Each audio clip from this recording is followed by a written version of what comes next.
The 2019 Porsche Panamera Turbo Sport Turismo is a dream car in more ways than you might think. Of course it's expensive, something many of us can only fantasize about buying. But it's also the literal stuff of dreams. Something that shouldn't exist in real life. Something that feels impossible. This is, after all, a 550 horsepower, twin-turbo V8 wagon, from Porsche, based on a popular concept that everyone demanded to see production, and for sale here in North America. And, again, it's from Porsche. I don't know how this thing is even real. But after a week indulging in its crushing acceleration and sheer weirdness, I'm glad it is, even if it's not always the best at being an actual wagon. Full disclosure, Porsche knows we at Jalopnik appreciate a good wagon or three, so it dropped one off at our New York office for a week with a full tank of gas. What is it? The second generation Porsche Panamera sedan, and the first one to look good, honestly, launched in 2016. And for the first time ever for 2018, it comes with a long roof variant called the Sport Turismo. Porsche made a wagon concept for the old Panamera back in 2012, but it never went to production, and even if it had, it's entirely plausible it would have been denied to North America like so many other fast European wagons. It's the kind of car we've spent years clamoring for. Now it's real, and here, probably to take advantage of the inadvertent modern wagon boom that's come with the skyrocketing popularity of crossover. If Americans will buy anything with a hatch, why not this?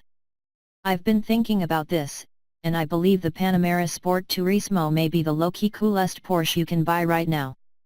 Porsche generally doesn't make bad cars these days, but it also doesn't really make weird cars anymore. The 911 is unimpeachable. The Panamera sedan is pretty established at this point. The 718 Boxster and Cayman are great, if perpetually underrated, especially since they went 4-cylinder.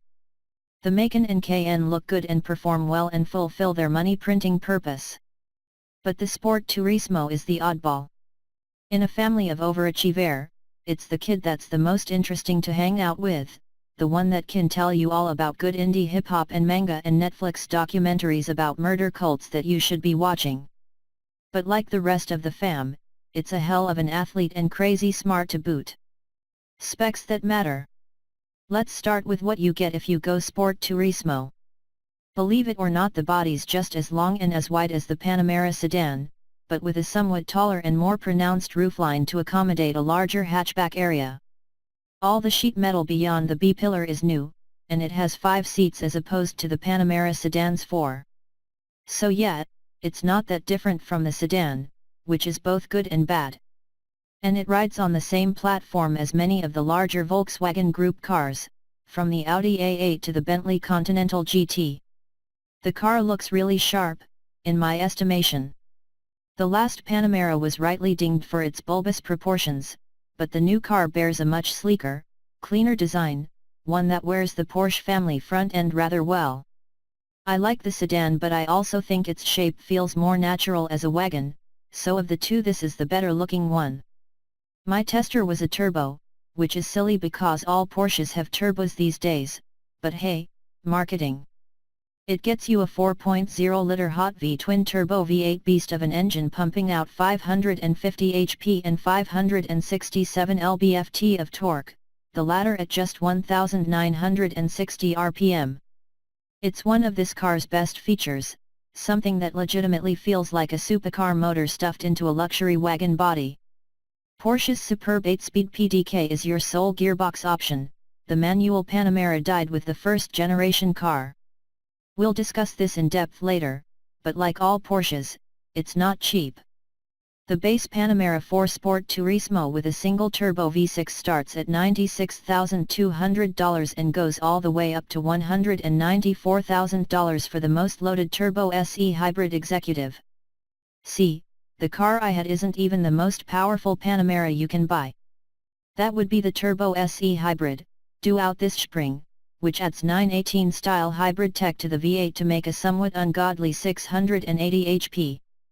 Having been enthralled by the turbo/hybrid combo on the new Acura NSX, I'm curious to try it, though I can't realistically imagine you'd need much more than the turbo's 550 HP.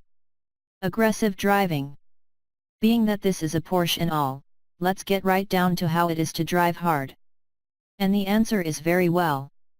There is a big difference between what I call generic luxury sedan fast, all flat turbo torque, no drama, no excitement, and what the Panamera Turbo can do, which is deliver acceleration that is downright violent at times. There were a few instances where, upon locating a clear on-ramp or open section of road, I found myself just uttering an incomprehensible string of curse words after giving it a hard gas. 0 to 60 miles per hour happens in about 3 seconds, according to most instrumented tests I checked, and I can promise you it feels that fast. It's enough to put this wagon in the supercar acceleration range. While it can send 100% of torque to the front or rear axle as needed, the all-wheel drive is rear-biased, and here it feels under control as long as you are paying attention. It is not to be underestimated. It sounds good, too.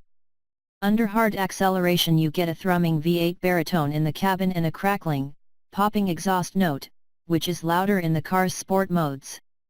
The earnest sensation of speed was a nice surprise, and so was the handling. The Panamera is a big, long car, about 3 inches longer and 3 inches wider than the current BMW 5 Series. Yet it never drives big. It felt agile, maneuverable through New York City, and playful on twisty roads. The magic button. I attribute this to 2 things, the inclusion of Porsche's optional rear axle steering, which you will want if you buy one of these, and the 48V controlled Porsche dynamic chassis control roll control system that keeps the car incredibly flat in the corners. And Porsche's finally got its electric steering racks to be among the best in the game right now, super direct and with a good amount of feel. Then there's the Panamera Turbo's greatest party trick, Sport Response. When equipped with the Sport Chrono package, which you will also want, there's a little button on the Sport mode selector stalk jutting out from the steering wheel column. Hit that button for the fun times to start. When it engages, you get 20 seconds of maximum engine and gearbox response, complete with a countdown clock. It's like push to pass in F1, and it gives you a crazy extra boost you'll need to blast past slower moving cars on the track, or more likely, to catch the light before it goes red.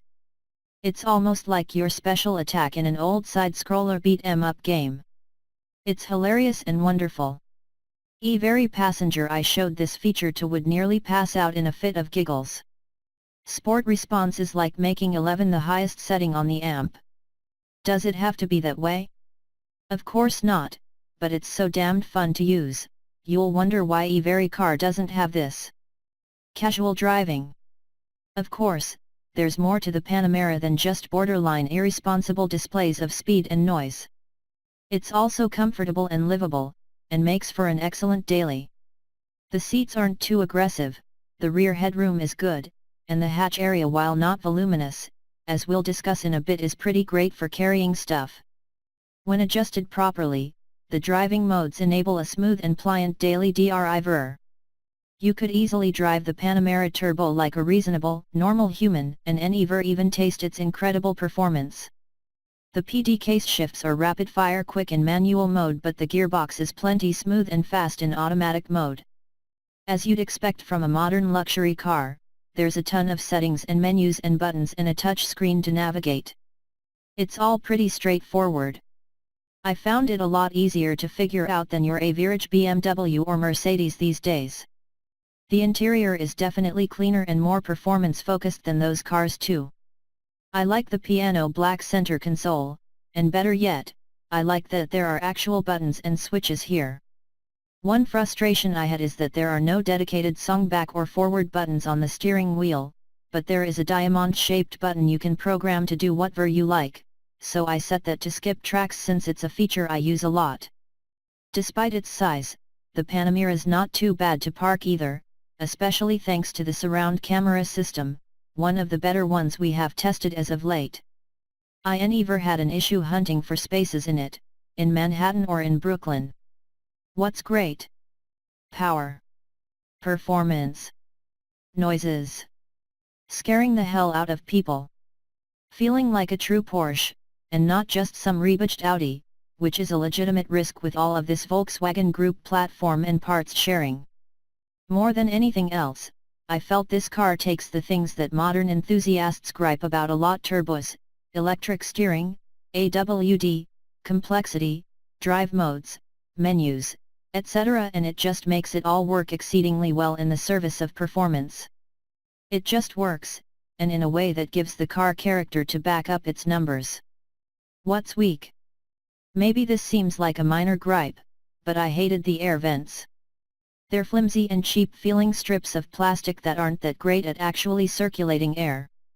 Not a huge problem in New York in April, but I can't say I'd be a fan in Texas in August. But then there's the Panamera wagon's biggest flaw: it's actually not that great at being a wagon. By going Sport Turismo, you get a slightly more practical rear opening and a bit more trunk space, but it only translates into 2 extra cubic feet of rear volume with the back seats folded down.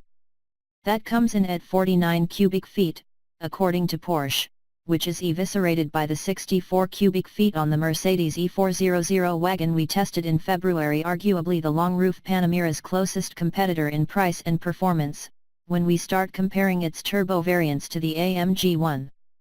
In case you're curious, a Cayenne has 63 cubic feet with the seats down. Indeed, the trunk area just isn't as voluminous and all-encompassing as a lot of wagons. It's more like a glorified hatchback than anything else, a Panamera that offers a bit more room in a different shape. I don't mind that much, as this is still the version I like better. But don't buy it and expect to own a Porsche you can move house with. One of its SUVs can do that better.